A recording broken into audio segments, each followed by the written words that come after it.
Hey guys, tonight we begin with a door, not a dramatic one, not a glowing, cursed-looking gate with ominous music playing in the background, just a sealed doorway, sitting quietly in the Egyptian desert for over 3,000 years, and for a very long time.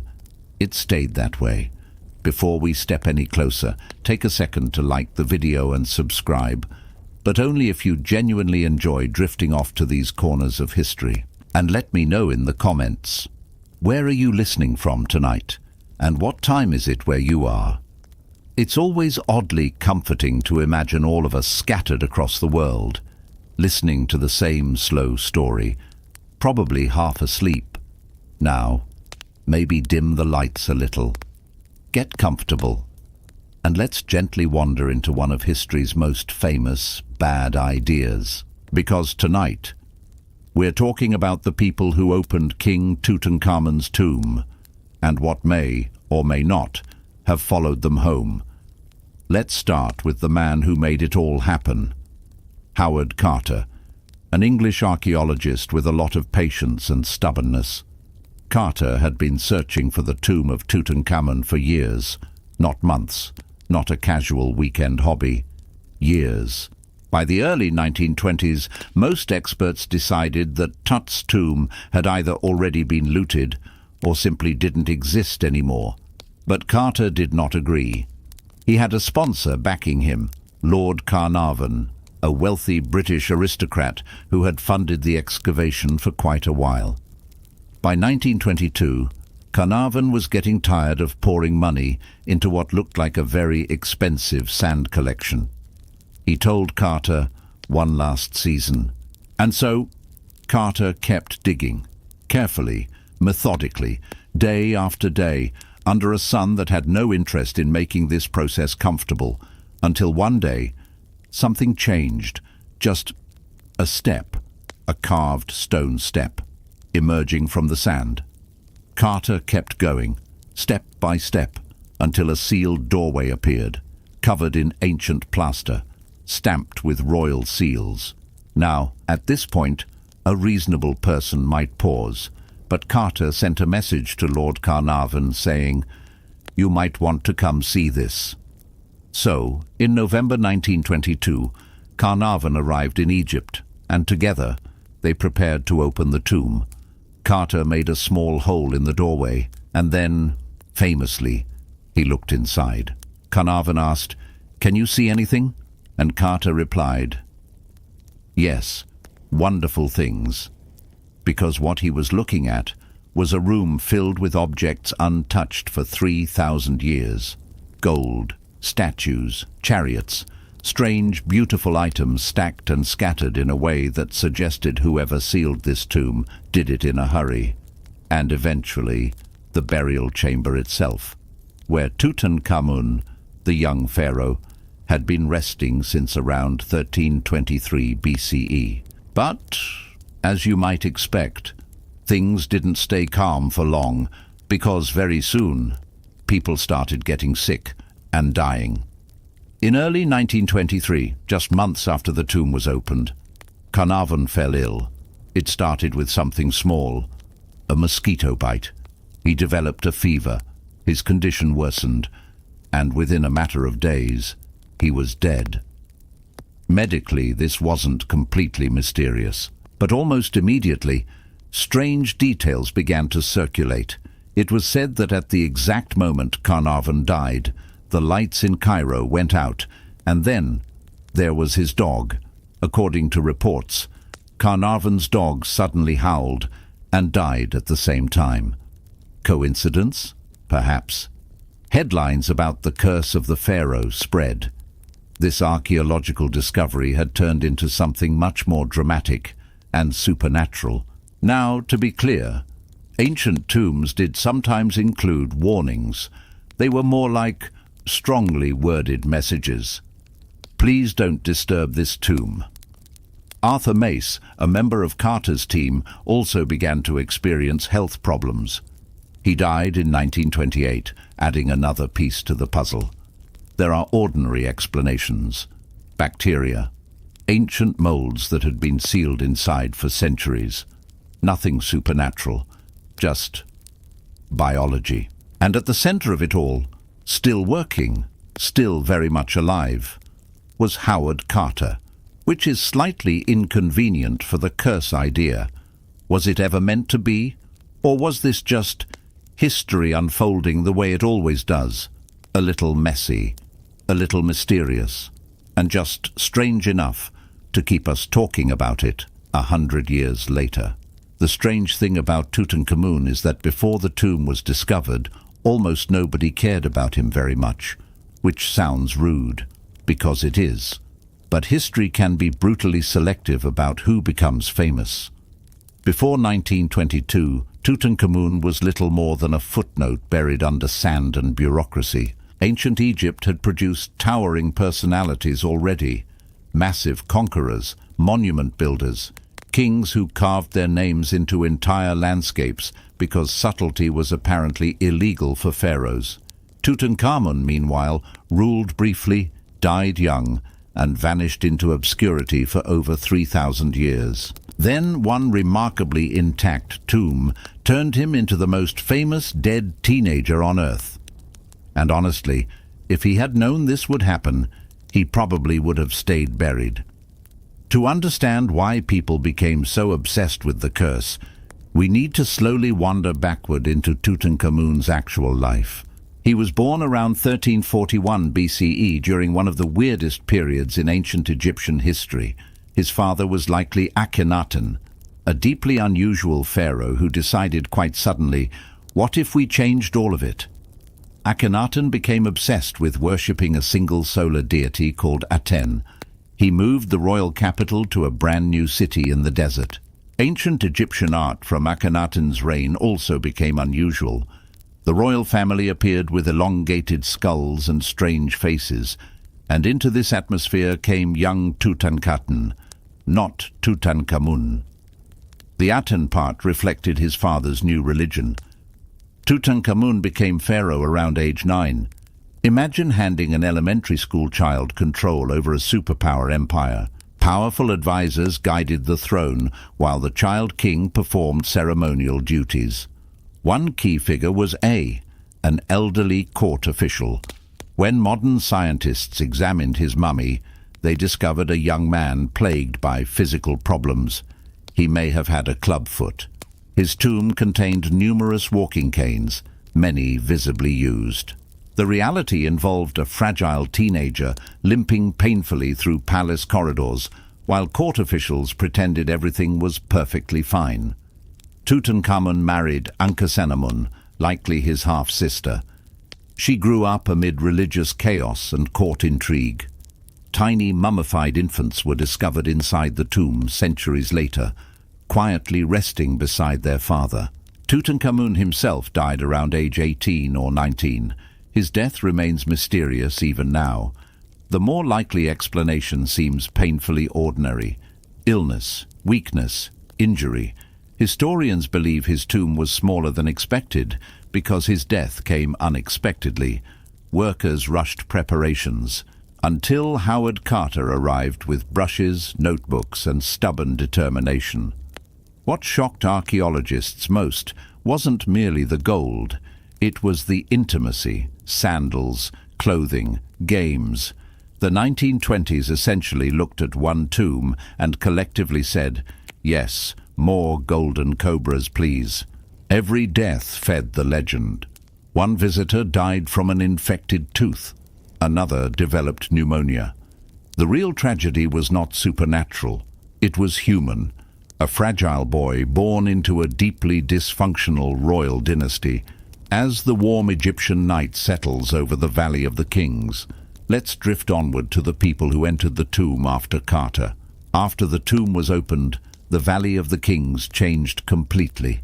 For centuries it had been a quiet place of heat, stone, and silence. Wind moved through the cliffs. Tour guides wandered between broken entrances. Archaeologists crouched in the dust, arguing gently over pottery fragments like extremely sunburned librarians. Then suddenly, the entire world became obsessed.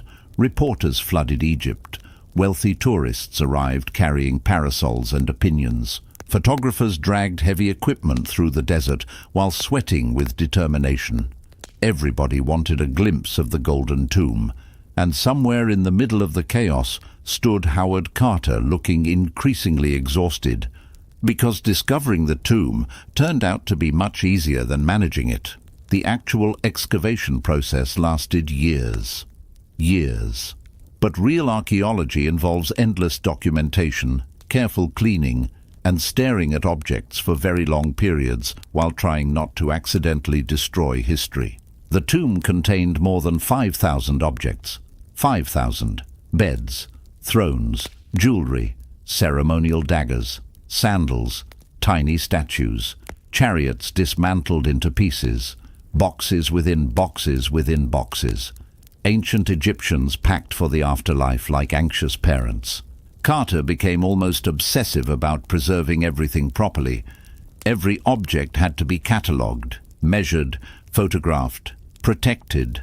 Earlier archaeologists often behaved less like scientists and more like enthusiastic treasure hunters. Carter treated the tomb with unusual seriousness. The Egyptian government wanted oversight. Museums wanted artifacts. Journalists wanted stories. Wealthy visitors wanted exclusive access. And then there was the constant whispering about the curse. It followed everything. One archaeologist developed a fever. Curse. A light flickered unexpectedly. Well, clearly an angry pharaoh had learned electrical manipulation. People started entering the tomb nervously. The burial chamber walls were painted with funeral scenes in rich yellow tones. Ancient gods stared outward calmly while modern humans stumbled around. At the center rested the nested coffins of Tutankhamun himself. One coffin inside another, like the world's most expensive set of Russian dolls. The innermost coffin was solid gold, which remains such an absurd level of wealth that the human brain almost refuses to process it properly. Inside rested the mummy of the young king, wrapped tightly in linen, layered with amulets and jewelry meant to protect him forever. Unfortunately, the embalming oils had hardened like glue. Tutankhamun's body had fused to the coffin. This created a horrible problem. Workers used heated knives and careful force to detach the body, which sounds unpleasant because it absolutely was. The boy king survived centuries untouched underground, only to be painstakingly dismantled under bright modern lights, while reporters waited outside. According to reports, Carter's pet canary was supposedly eaten by a cobra. Everyone immediately declared it an omen of doom. Realistically, Egypt contains actual cobras. A bird in a cage probably looked like lunch, but logic rarely survives contact with supernatural storytelling. The British press treated the curse like entertainment. One article suggested invisible toxins protected the tomb. Another implied dark rituals. Yet while journalists obsessed over doom, the real story was quieter. People were becoming emotionally attached to Tutankhamun. He became human. Fragile sandals showed wear from damaged feet. Walking sticks suggested pain. He was a teenager, trapped between divinity and vulnerability. Take I again. After Tutankhamun died, I became pharaoh himself, very conveniently. He even appears in tomb scenes performing family rituals. History occasionally rewards obscurity. The least important king became the most remembered precisely because nobody bothered robbing him properly. As the years passed, more deaths linked to the tomb entered public imagination. Richard Bethel died under mysterious circumstances in 1929. 19th century Europeans literally hosted mummy unwrapping parties. Guests gathered socially while ancient corpses were publicly opened like historical gift baskets. The tomb forced people to confront the emotional reality of the ancient world. These were not mythical beings. They were people. A young king who wanted eternal rest instead became eternal celebrity. Not exactly the afterlife package he probably expected. And somewhere out there in the warm darkness of Egypt, the Valley of the Kings still waits quietly under the stars. Ancient, silent. One fragile teenager somehow endured, not through conquest, but through coincidence, mystery, and humanity's endless appetite for beautifully packaged doom. Long before Howard Carter opened the tomb of Tutankhamun, Europeans had already developed a very strange relationship with mummies. And when I say strange, I mean deeply, spectacularly strange. Not respectful fascination, not careful archaeology. No. For a while, people looked at ancient Egyptian remains and collectively decided, you know what this needs? More terrible ideas. Which is how we ended up with centuries of grave robbing, powdered corpses sold as medicine, and upper-class dinner parties where guests unwrapped dead people. Humanity really does sprint toward weirdness whenever possible. The obsession began long before Tutankhamun's tomb became famous. Egypt had fascinated outsiders for centuries. Greek and Roman travelers wrote about pyramids with awe.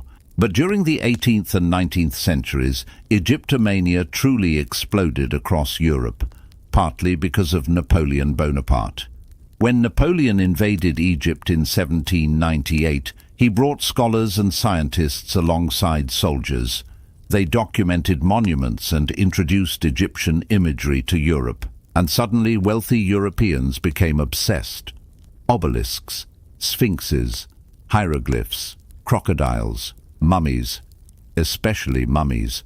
By the 1800s, mummy collecting had become fashionable among elites. Travelers purchased actual human remains as souvenirs. Dealers looted tombs aggressively.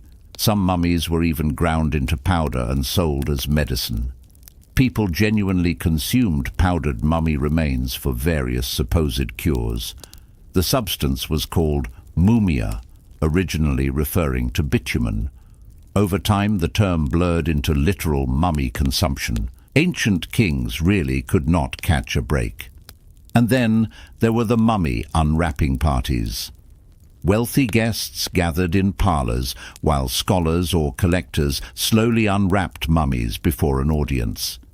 Imagine attending an elegant dinner event for this. One famous figure involved in these spectacles was Thomas Pettigrew, a surgeon who publicly unwrapped mummies for fascinated audiences. Guests watched carefully as linen layers came away. Jewelry appeared. Hair survived. Sometimes faces emerged startlingly intact after thousands of years. These were human beings once loved by families, buried carefully according to sacred beliefs. Then, centuries later, strangers opened them beside teacups, which explains why the curse spread so quickly after 1922. People were primed for it. Popular fiction had spent decades portraying Egypt as dangerous. Writers filled novels with ancient revenge, forbidden tombs, and supernatural punishments. One influential author was Bram Stoker, responsible for a novel called The Jewel of Seven Stars, involving an ancient Egyptian queen causing supernatural events. Even before Tutankhamun, newspapers loved stories about cursed artifacts. Ancient Egypt became a giant atmospheric backdrop for European fantasies, the air stale and dry, paintings staring from walls, human remains resting inches away, silence so complete you can hear your own breathing. Ancient Egyptian funerary texts did contain warnings, protective inscriptions asking gods to defend tombs from disturbance, which honestly seems fair. The process itself took around 70 days. Priests removed internal organs carefully, bodies dried in natron salt, linen wrapped layer upon layer. The heart usually remained inside because Egyptians considered it central to identity. The brain, meanwhile, often got removed through the nose and discarded. Tutankhamun underwent this entire ritual after his death around age 19. Priests prepared him meticulously for eternity, until modern archaeology arrived carrying notebooks, cameras, and a truly unstoppable desire to look inside things. The curse story after 1922 also reflected changing attitudes toward empire. Who actually owned the past? The curse narrative transformed those anxieties into folklore, a dead king defending himself against imperial intrusion. Simple, emotional, memorable. And the myth only grew stronger thanks to Hollywood. Once cinema embraced mummy stories, the image became immortal. The 1932 film The Mummy, starring Boris Karloff, transformed ancient Egypt into full Gothic horror territory. So many people forgot these civilizations contained bakers, musicians, teachers, farmers, and exhausted parents. Ancient Egypt was human. His sandals look worn, his gloves seem touchable. His little chairs appear almost domestic, just loss. Archaeology often feels less like discovering objects and more like interrupting conversations already finished long ago. Maybe not literal curses, but something softer. The uneasy sense that the dead are never entirely comfortable becoming entertainment. The Valley of the Kings becomes very quiet at night. Tourists disappear first, then guides. Then the steady daytime chatter fades beneath the cliffs until only wind remains moving softly across the desert stone. And somewhere down there, beneath layers of rock and darkness, the tomb of Tutankhamun waited for thousands of years in almost complete silence. No footsteps, no voices, no electric light, just sealed rooms holding the belongings of a dead teenager. While entire civilizations rose and collapsed above him, the Roman Empire came and went.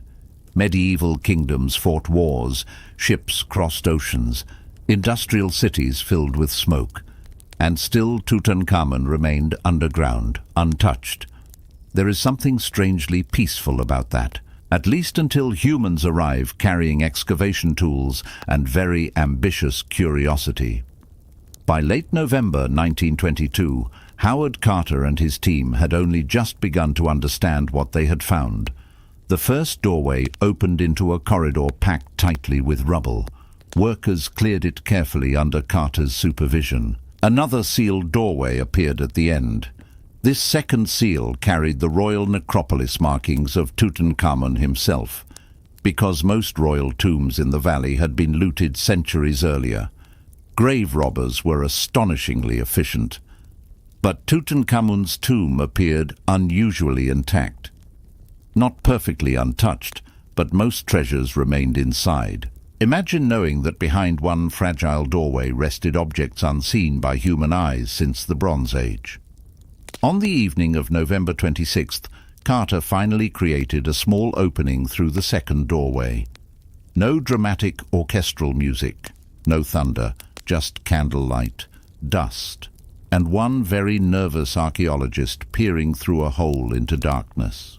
Behind him stood George Herbert, 5th Earl of Carnarvon, and Lady Evelyn Herbert waiting impatiently. Carter later described how hot air escaped from the chamber, causing the candle flame to flicker. Then shapes emerged slowly through the darkness. Gold everywhere. Statues looming from shadows. Animal-headed couches staring silently across the room. Carter could barely process what he saw. When Carnarvon asked if he could see anything, Carter answered, "Yes, wonderful things." The room itself looked almost frozen in interruption. Chariots dismantled into pieces leaned against walls. Boxes remained sealed. Thrones glittered under dust. Ancient Egyptians buried rulers with enormous quantities of possessions because the afterlife required preparation. So naturally you needed sandals, furniture, jewelry, weapons, wine jars, and decorative couches shaped like sacred animals. The atmosphere inside must have felt overwhelming. Ancient oils still lingered faintly in the air. Dust coated every surface. One particularly eerie object was the guardian statues flanking the sealed burial chamber entrance. Tall black figures with gold detailing. And then there were the flowers. Some funeral garlands placed in the tomb had survived faintly intact. Not legend, not myth. Just human grief preserved by dry desert air. The discovery quickly became international news. Journalists crowded Cairo hotels. Rumors spread wildly. One early story claimed inscriptions warned of death for those disturbing the tomb. No such dramatic curse inscription actually existed. Carter himself remained methodical. He spent years cataloguing objects with obsessive detail. Photographer Harry Burton became essential. His images of the tomb remain breathtaking even today. That throne especially surprised people. It showed tenderness. The queen touching the king gently beneath sunlight. The innermost coffin held Tutankhamun's mummy beneath the famous gold mask. The excavation relied heavily on skilled local Egyptian laborers, men who understood the terrain intimately. Then came the death of Carnarvon in April 1923, and suddenly the atmosphere around the excavation changed permanently. The curse exploded into global obsession. Cairo lights failed mysteriously. Dogs howled. A dead king had somehow become the center of a worldwide ghost story. And through it all, Tutankhamun himself remained silent. Not a booming curse, but a young ruler buried with care. The boy king disappeared into darkness for 3,000 years, only to emerge as one of the most recognizable faces in history. And somewhere tonight the chambers still wait quietly. Still air, still darkness, while history slowly inhaled. By the time the newspapers had finished with the story, the curse of King Tut had become less of a rumor and more of an international hobby. People loved it, not because they truly believed every detail, but the idea was irresistible. A hidden tomb, ancient warnings, wealthy aristocrats collapsing in expensive hotels. Tiny coincidences inflated into cosmic punishments. It had everything. Archaeology suddenly sounded less like careful cataloguing and more like opening a very old supernatural lawsuit. And honestly, newspapers in the 1920s were not exactly famous for restraint. One small event became especially famous. Carter had brought a canary to the excavation site, a cheerful little yellow bird in a cage. Workers supposedly considered it lucky. Then one day, according to later reports, a cobra entered the house and ate the canary. In ordinary circumstances, this would simply be nature. But this was not ordinary anymore. The cobra was a symbol associated with the pharaohs. The king of Egypt had sent his serpent messenger to silence the bird that revealed the tomb. Very dramatic, very poetic. The story spread everywhere, and once people emotionally committed to the curse idea, every event afterward became evidence. The curse machine had started rolling. One visitor developed a fever. Curse. Another injured himself accidentally. Curse. The curse became elastic, flexible, adaptable, almost immortal. And poor Howard Carter was standing in the middle of this giant supernatural circus. Imagine dedicating your life to archaeology, recording measurements and protecting artifacts, only to be told you released magical death energy. One story claimed mysterious lights flickered in Cairo after Carnarvon died. Another insisted strange noises echoed through hallways. Reality was much more practical. Most tomb inscriptions were not revenge messages. They were religious protections, spiritual requests. Ancient Egyptians believed deeply in the afterlife. Their real fear was disturbance, desecration. Carter himself survived for more than 15 years after opening the tomb. Other team members lived decades longer. That fact rarely sold papers. Still, the curse story endured because it fulfilled an emotional need. It transformed archaeology into morality theater. Then there is Tutankhamun himself. For centuries he was almost forgotten entirely. A minor pharaoh overshadowed by bigger names, a teenager buried quickly, gold coffin, tiny sandals, flowers left by grieving hands 3,000 years ago. There is something deeply human about it. Modern museum visitors walk quietly past the golden death mask, their faces reflected in the glass. The curse noise fades away. Human imagination handled the protection of the tomb beautifully. The fear spread farther than any curse inscription ever could. A frightened little king transformed into an immortal celebrity by accident, and the desert remains quiet and eternal. The deeper people looked into the curse story, the more they realized something uncomfortable.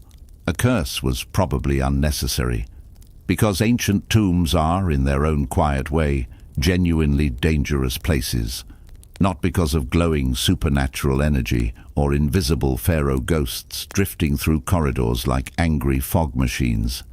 Nothing quite so theatrical. The real danger was slower, smaller, dustier, which somehow feels even more ancient. King Tut's tomb had been sealed for over 3,000 years. 3,000 years ago, Rome did not exist as an empire.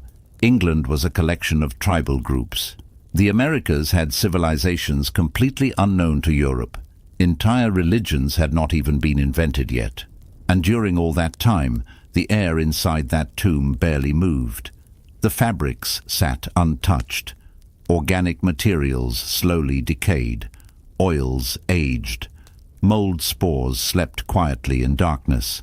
Bacteria lingered inside sealed chambers where humidity and temperature stayed relatively stable for centuries. Then suddenly, in 1922, a group of sweaty archaeologists with candles and excitement issues punched a hole into it. Of course, the environment changed immediately. Fresh oxygen rushed inside. Dust stirred upward. Ancient particles floated into lungs that had absolutely no preparation for what they were breathing. Modern researchers have spent decades studying whether biological hazards inside tombs could explain some of the illnesses linked to the curse. And honestly, the answer is maybe. At least partly. Certain fungi can survive in sealed environments for extremely long periods. Aspergillus, for example, is a type of mold known to cause serious respiratory infections in people with weakened immune systems. And remember Lord Carnarvon, already unhealthy, already physically weakened, already prone to infections. Then add dust, bacteria, stress, heat, exhaustion, poor medical treatment, and an accidental mosquito bite sliced open during shaving.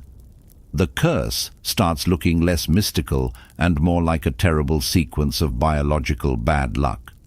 Still creepy though, very creepy, because there is something unsettling about the idea that ancient air itself could harm you, not through magic, but through preservation. Imagine standing in that cramped burial chamber with a flickering lamp, the walls painted with funeral scenes, gold everywhere, thick silence pressing against your ears, then taking a breath filled with particles older than entire nations, your lungs interacting with history directly, not metaphorically, literally.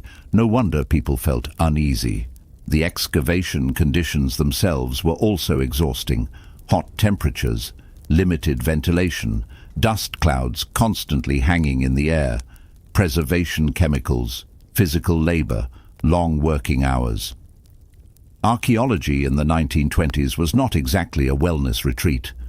Today we imagine archaeologists carefully sealed in protective equipment. Back then it was much more improvised, more physical, more chaotic. There were cigarettes involved constantly, of course. Everyone somehow looked both intellectual and deeply dehydrated. Wealthy visitors wandered through ancient corridors in linen suits, pretending they were handling the environment extremely well. They were not. The tomb itself was tiny compared to other royal tombs. Tutankhamun died unexpectedly and was buried quickly. The rooms were cramped, packed tightly with objects, easy to contaminate, easy to damage. At times the excavation almost resembled a very tense storage unit opening. Except every object happened to be priceless. The team had to catalogue thousands of artifacts, decorative shrines layered inside shrines like ancient Egyptian nesting dolls. And underneath all that beauty sat decay. Not dramatic movie decay, real decay. Wood drying out, textiles weakening. The pressure on the team must have been enormous. Every movement mattered. Every breath carried dust across fragile surfaces, which makes the curse hysteria even stranger in hindsight, because the excavation faced plenty of real-world threats already. But humans love stories with intention behind them. Random illness feels unsatisfying. Coincidence feels emotionally empty. A curse, however, gives shape to fear. It transforms scattered deaths into narrative, ancient revenge, sacred punishment. Egypt in the early 20th century still dealt with infectious diseases. Pneumonia killed huge numbers. Antibiotics did not exist yet. Something as small as an infected cut could become fatal frighteningly fast. A fever in 1923 sometimes meant everyone quietly preparing for the worst. So when prominent figures connected to Tutankhamun died, people noticed, especially rich, famous death with Egyptian symbolism attached. And newspapers continued feeding the machine. One article would mention another mysterious illness. Another described nervous servants. There were stories about museum fires, about sudden collapses, about eerie dreams. Dreams especially became important. If you spend every day surrounded by discussions of ancient death curses, your brain might produce one or two unsettling dreams. Fear is suggestible. Once an idea enters the mind, it starts decorating the furniture. And Egypt itself amplified everything psychologically. Endless horizons, dry heat, silence hanging heavily over ruins, ancient faces carved into stone with expressions that somehow managed to look patient and disappointed simultaneously. For many Western visitors, Egypt represented deep time itself. Not just another country, but an ancient world surviving into modernity. Tourists drank tea beside monuments older than Christianity. Cameras photographed walls painted before alphabetic writing spread. Even so, scientists today generally reject the idea of a literal curse. Howard Carter survived until 1939. Dr. Derry, who examined Tut's mummy, lived for years afterward. Ancient magical punishment appears to have operated with wildly inconsistent scheduling. Still, myths do not survive because they are statistically convincing. They survive because they feel emotionally true. And the Tutankhamun curse feels true in a symbolic sense. Humans disturb sacred spaces. Humans become frightened afterward. We build hospitals instead of pyramids now, but the fear underneath remains remarkably similar. Nobody really wants to disappear. And maybe that is why Tutankhamun continues haunting the imagination a century later, not as a monster, but as a preserved reminder.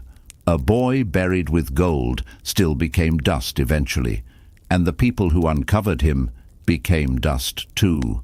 The tomb lasted longer than all of them, quietly, patiently, holding its breath underground for 30 centuries, until someone finally opened the door and let the old air out into the modern world.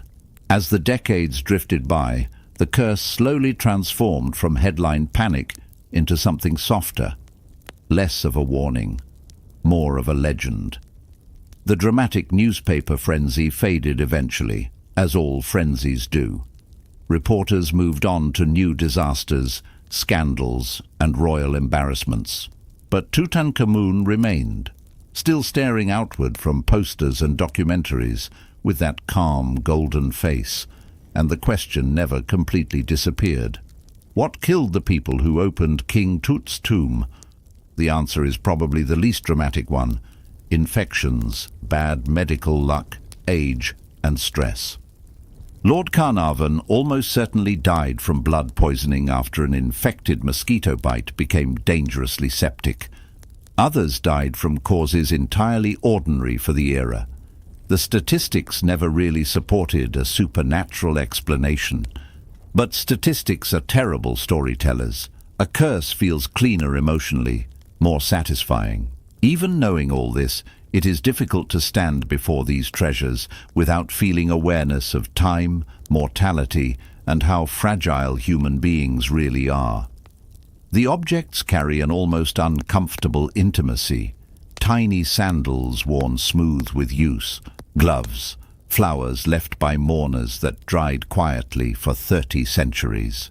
Tutankhamun's tomb feels weirdly personal, like opening a bedroom that somebody stepped out of only moments ago. The dead were once fully alive. Ancient Egypt often gets flattened into symbols, pyramids, mummies, gold masks. But the tomb disrupted that.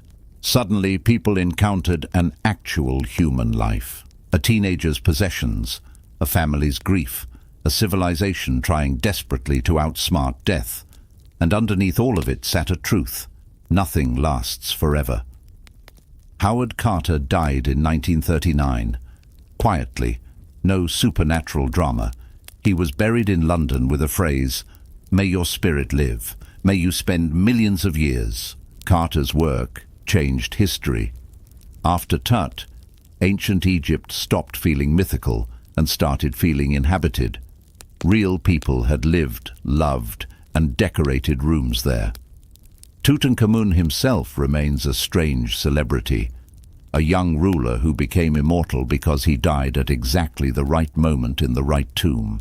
Perhaps the curse survives as obsession. Egypt lingers in the imagination, the scale, the age, especially the silence of the valley at night. The Egyptians believed that speaking names of the dead helped them exist. If so, then Tutankhamun achieved immortality beyond anyone's expectations.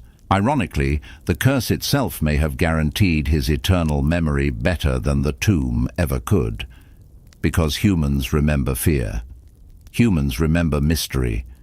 If you ever find yourself standing before that golden mask in silence, you may notice something.